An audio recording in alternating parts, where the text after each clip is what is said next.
Hello, নমস্কার।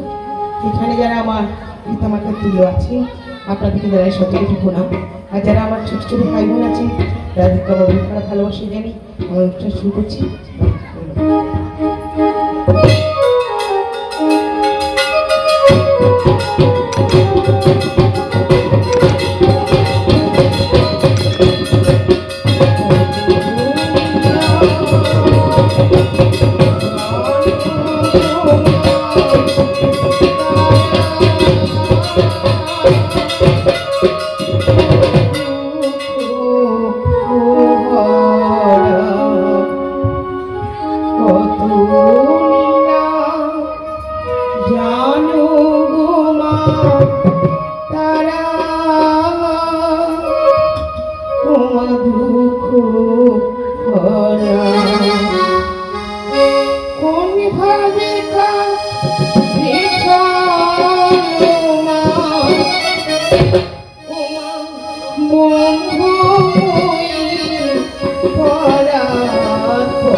এরা সবাই পিতামাতার ভক্তি করে, তাই তো বাবা? এরা সবাই পিতামাতার ভক্তি করে, আমার মায়েরা সবাই শ্বশুর শাশুড়ির ভাত দেয়, তাই তো? আমি তোমাদের কথা বলবো না, তবে আমাদের ওদিকে যা হচ্ছে সোনাপুরের ওদিকে আমি সেই কথা বলবো। আমার না কি বলছে, না পিতামাতার মতো গুরু নাই, তাই এই কলি যুগের ছেলে মেয়ে ওরা পিতামাতা ওরে ভাই না ওঠে মানিয়ে, এই কলি যুগের ছেলে মেয়ে ওরা পিতামাতা ওরে ভাই না ওঠে মানিয়ে, এরা কি বা কর্ম পারে, এরা তো না কি মাথো জানে, তাই পিতামাতার মতো গুরু ওরে ভাই ভারতে নাই, এমন গুরু যত্ন করে দেখো সবাই। আমাদের ওইদিকে কি হচ্ছে তোমার জানো না, পিতা মাতা বৃদ্ধ বলে আশ্রমে দেয় ফেলে, বলে ভাই পিতা মাতা বৃদ্ধ বলে আশ্রমে দেয় ফেলে, ওরে কত কষ্ট পায় পিতা মাতা সন্তান না জানি বলে।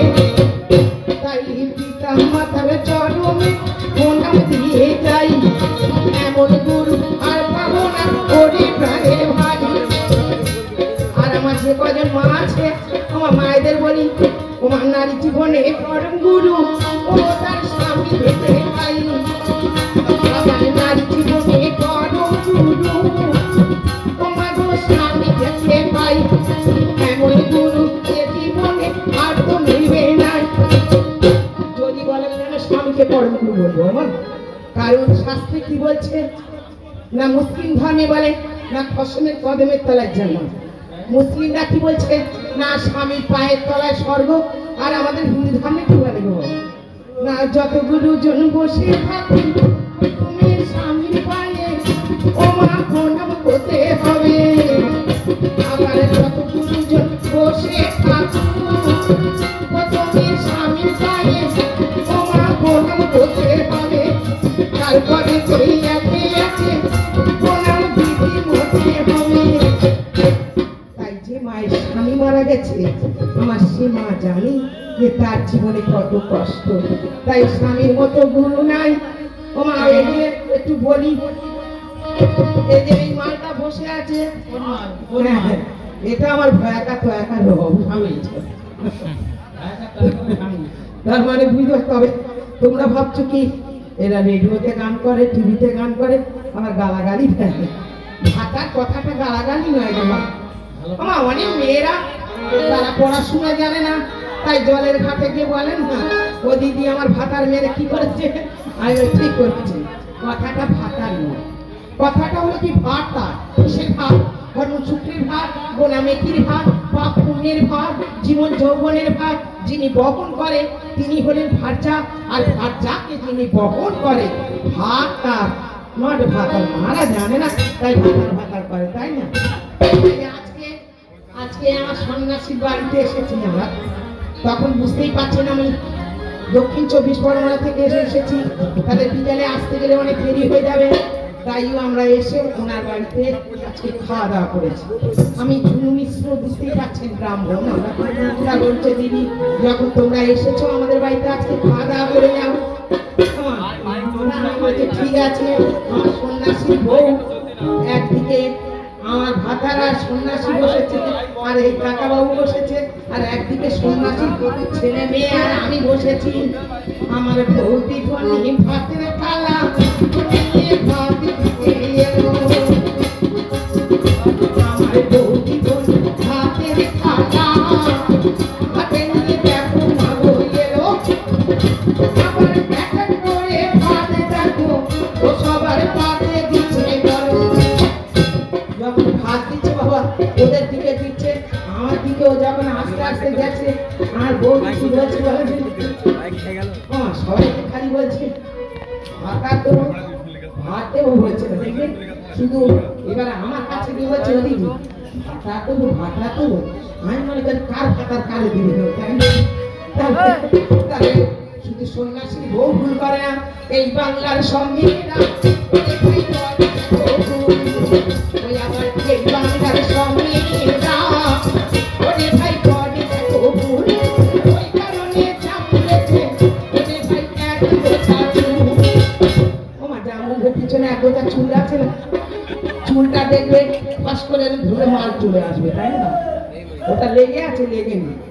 ওটা কার মাল জামুলের ধরতে চলে গেল। আরে কোথা থেকে ওই ওরে ভাই জামুলের গেল। মা এটা খারাপ কথা না, একটু ভালো কথা। তবে ওদিকে আমি আর এখন আর যাবো না। একে আপনাদের একটু রাত করে গান উঠেছে, আর ওদিকে আর বেশি যাবো না।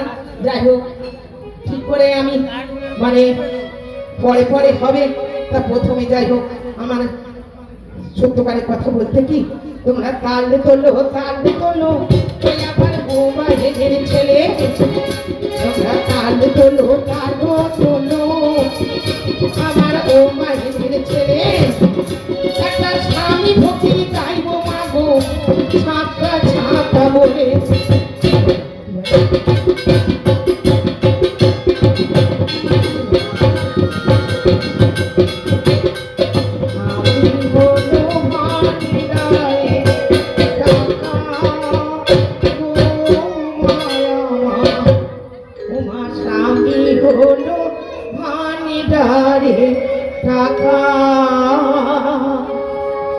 স্বামী দেখো নাই যা বিফল জীবন হয়নি তা সোনা রূপা সবই খাইরে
ফেলে দিয়া আজ আসরে আমার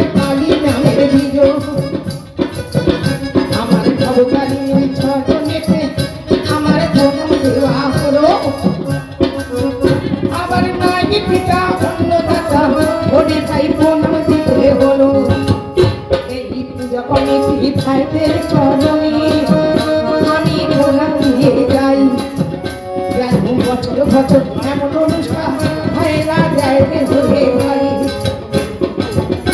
আমার মায়েরও আশীর্বাদে তোমাদের ঘরে দেখো ধান ধান ভরে বাইরে যাবে। রোগ ব্যাধি দেখো আবার যেতে চলে দেখো যাবে। আমাদের মাসি গোলা হয়ে উঠলা মায় আমার বোমার বালা হলো। আমার মাসি গোলা হয়ে উঠলা মায় আমার বোমার বালা হলো। আবার সাজার চোখে মায়ের জন্ম হয়েছিল। আমার ছোট্ট ঘর এইখানে আমার বলা হলো। এবার আমার নামে খবর ভাই তোমাদের হতে হলো। ওই আমাদের নামটি আমার ঝুনু মিশ্র। সোনাপুর থানায় বাইরে বাড়ি। আমার সত্য করে অঞ্চল ও দক্ষিণ চব্বিশ পরগনার বাড়ি। আমার ছোট্ট করে এইখানে নামের ঠিকানা দেওয়া হলো। এবার বলতে বলতে দেখি একটা প্রশ্ন দিয়ে গেল। আপনাদের সন্ন্যাসী আপনাদের দেশের ছেলে ভালো গান করেছে মা। তা ওর নাম সন্ন্যাসী। তা ও সন্ন্যাসী মানে কি জানো? শূন্য আশ, মানে যার কোনো আশা থাকে না, সে মানে নিরাশক্ত, মানে লোভী নয়। তাই এ তো কি সেই সন্ন্যাসী আমার? এ তো মনে ব্যবসা করে ওই চুপড়ি টুপড়ি জানো। এ তো রাত দিন লোকের বাঁশ দেয়, তাই না? এ শূন্য আঁশ বলছে, এর আঁশ কি এ দেয় বাঁশ, তাই না? একদম কেনে আর এক দামে ঝাড়ে, তাই তো? তা যাই হোক, তাই আমি বলি ভাই তুই খুব ভালো গান করেছিস, তুই বেঁচে থাক, তোর মা তোর শুনো। তবে তোমরা ভাবছো বাবা, আমার বাবারা ভাবছে যে এ মেয়ে উঠে খালি গালাগালি দিচ্ছে। তোমার না তোমার গালাগালি দিয়ে দেখবে দরজা কি? দরজা মানে শাস্ত্র শুনে পাপি বিনাশ, পাপ থেকে দূরে যা। আর যে গান শুনলে হয় জ্ঞান, তাকে বলছে দরজা না। আর একটু পায়ে পা তুলে ঝগড়া করতে হবে, ওইদের মাঝে মাঝে একটু ওদের দিকে যেতে হচ্ছে। আমি বললাম ভাই তুই বেঁচে থাক, তোর মার কোল শূন্য হোক।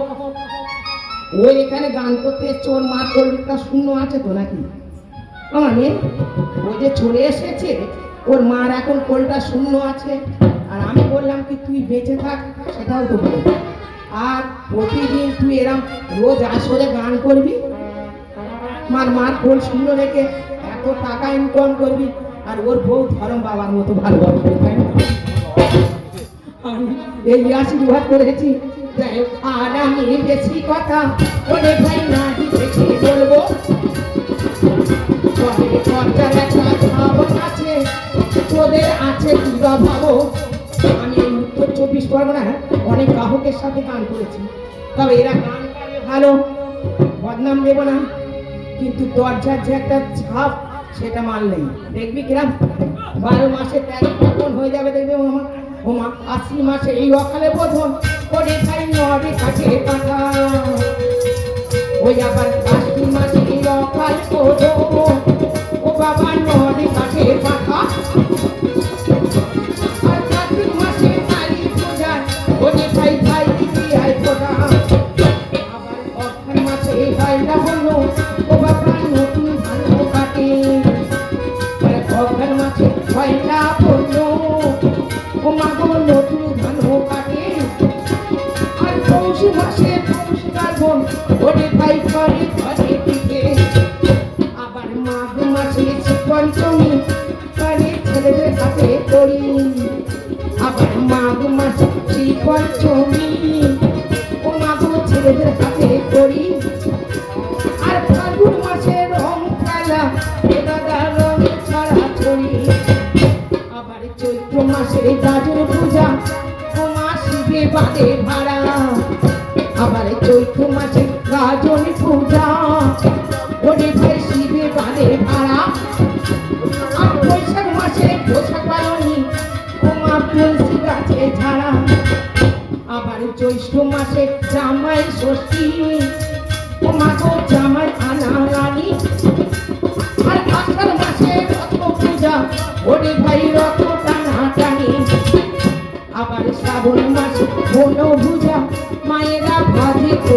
মুড়ি আর ভাদ্র মাসে ভেটে পান্তা ওরে ভাই খাইলে মনসা মুড়ি। আপনাদের দিকে মনসা পুজো হয় তো আর এই পান্তা হয় তো নাকি? মনসা পুজো ভাদ্র মাসে যাই না দেবো, আপনাদের উত্তর 24 পরগনা করে কিনা, আমাদের দক্ষিণ 24 পরগনা করে। আর নিশ্চয়ই ওই পৌষ মাসে সংক্রান্তির দিনে পিঠে পায়েস হয় তো হয়। তা কেন পিঠে পায়েস হবে? কেন ওই দিনে পিঠে পায়েস হবে? ও মা বছরের এতদিন থাকতে কেন ওই দিনে পিঠে পায়েস খাবে? ওরে ভাই এতদিন থাকতে কেন ওই দিনে পিঠে পায়েস খাবে? এ দেখি বা কারণ তোমার ও মা গো জানা আছে কি খাবে? আর পয়লা বৈশাখের দিনে মাঠে আগুন জ্বালো তোমরা? দেখ আগুন এখানে পয়লা বৈশাখের দিনে ভোরবেলা মাঠে খাটে আগুন দেয়। আপনাদের এদিকে দেয় কিনা জানি, আমাদের দক্ষিণ 24 পরগনা দেয়। তা কেন দেয়? এর কারণ কি ওমা? আমি অনেক আসলে জিজ্ঞাসা করেছি। আমি বলি ওমা এই সংক্রান্তির দিনে পিঠে পায়েস খাবে কেন? সে হিন্দু হোক, মুসলিম হোক, জৈন হোক আর খ্রিস্টান হোক, যে জাতেরই হোক না কেন, দেখবেন ওই সংক্রান্তির দিনে একটু পিঠে পায়েস করবে। ওমা যদি অতি গরিবও হয় তবু একটু খোলাটা জ্বালবে কেন? তোমার এর কারণ কারণ আছে। ওই আমার ঘরে ভাই আরে কারণ ছাড়া কিছু পারি না, আমি ভরে যাই। ওমা কারণ ছাড়া কিছু এই আমাদের ভারতে হয় না। আমাদের হিন্দু ধর্মে কারণ না ছাড়া কোনো কিছু ঘটে না। কেন পিঠে পায়েস হয়? তবে হ্যাঁ, বছরে শুধু ওই দিন হয় না, যখন মেয়ে জামাই টামাই আসে বাবা দেখবে মায়ের একটু পিঠে পায়েস করে। কিন্তু ওই সংক্রান্তির দিনে সবার ঘরে ঘরে হবে। কারণ কি? কারণ আমার কন্যা দীননাথ গোবিন্দ ভগনাথ দেখনাথ হয়ে গেল। আমার কন্যা দীননাথ গোবিন্দ বলে ভাই ঘটনা ঘটে গেল। কিবা কারণ ছিল মাগো ছোট করে বলি তোমাদের বলো। কারণ আমাদের যে বেদ, 4টে বেদ আছে, ঋক, সাম আর যজু আর অথর্ব, এই 4টে বেদ। ওমা এই বেদ শূন্য হলে পৃথিবী চলবে না।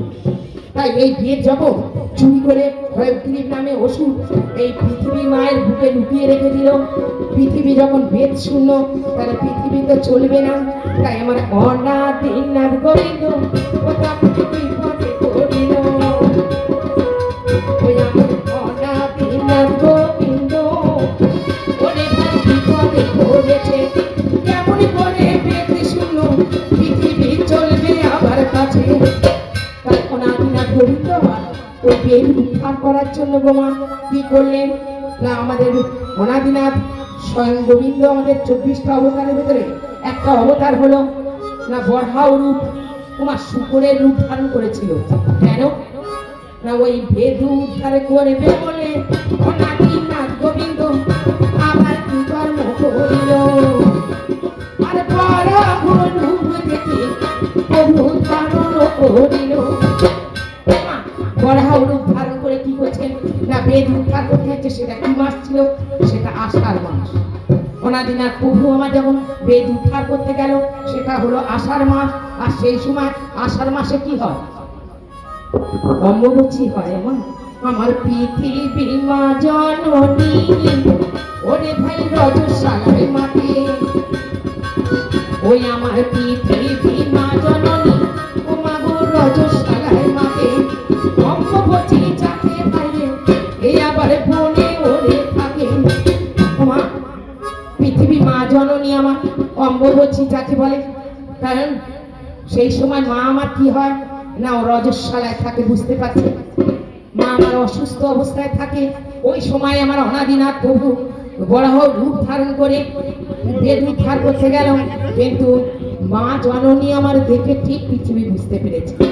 আমার পৃথিবী মা অনাদিনাথ গোবিন্দকে ঠিক বড়হাও রূপ ধারণ করেছে। তা কি হয়েছে গো? তবুও ঠিক বুঝতে পেরেছে। বুঝতে পেরে মা আমার কি বলছে, প্রভু আজকে তোমার সঙ্গে আমার দেখো মিলন হতে হবে। আমার সঙ্গে দেখো প্রভু ও তোমার মিলন হতে হবে। তোমায় আমি ছাড়বো না ও দেখো দেখো ভাবে ভাবে। তাই ভক্তের মনোবাঞ্ছা পূর্ণ করে মধ্যে আমাদের গোবিন্দের সাথে আমার পৃথিবী মায়ের মিলন হয়ে গেল, আর ওই মিলনে মা আমার গর্ভবতী হলো গো মা।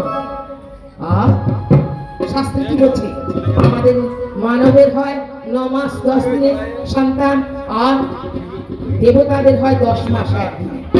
তাই পৃথিবী মা আমার গর্ভবতী হলো। আপনারা গুনে দেখুন, আষাঢ় মাস থেকে আর ওই সংক্রান্তির দিন পর্যন্ত গুনে দেখো, পৌষ মাসে দেখবেন 7 মাস হচ্ছে। ওই দিনকে আমার পৃথিবী মা জননী বলে ভাই সাধ গোপন করে, আমার পৃথিবী মা জননী ও মা গো সাধ গোপন করে। তাই পৃথিবীতে ঘরে ঘরে আবার ও মা পিঠে পায়েস করে। তাই আজও পৃথিবীর বুকে আমার মায়েদের যখন গর্ভে সন্তান আসে, সাধ দিতে গেলে আমার যত কিছু দেওয়া হোক না কেন, তবু পিঠে পায়েস দিতে হবে বাবা, না হলে সাধ পূর্ণ হবে না। কারণ ওই সংক্রান্তির দিনে আমার পৃথিবী মা সাধ গোপন করেছিল। তাই আজও পৃথিবীর বুকে সবাই ওই দিনকে পিঠে পায়েস খায়, বুঝতে পেরেছি? আর আজও আমার মায়েদের সাধ ধরে ওই পিঠে পায়েস দিতে হয়। তাই ছোট করে এইখানেতে আমার বাবা হলো, আবার ছোট করে এইখানেতে আমার বাবা হলো।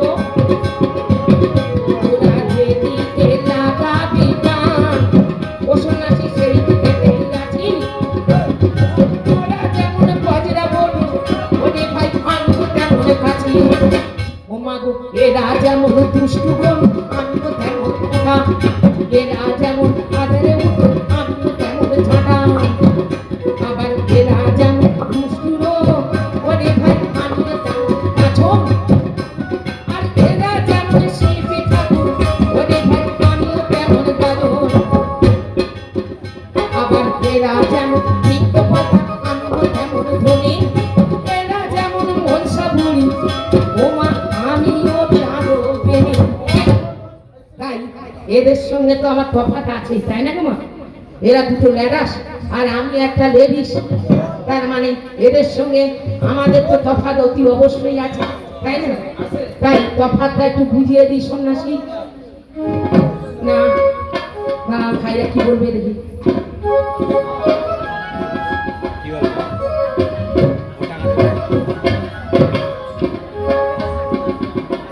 যা গরম পড়েছে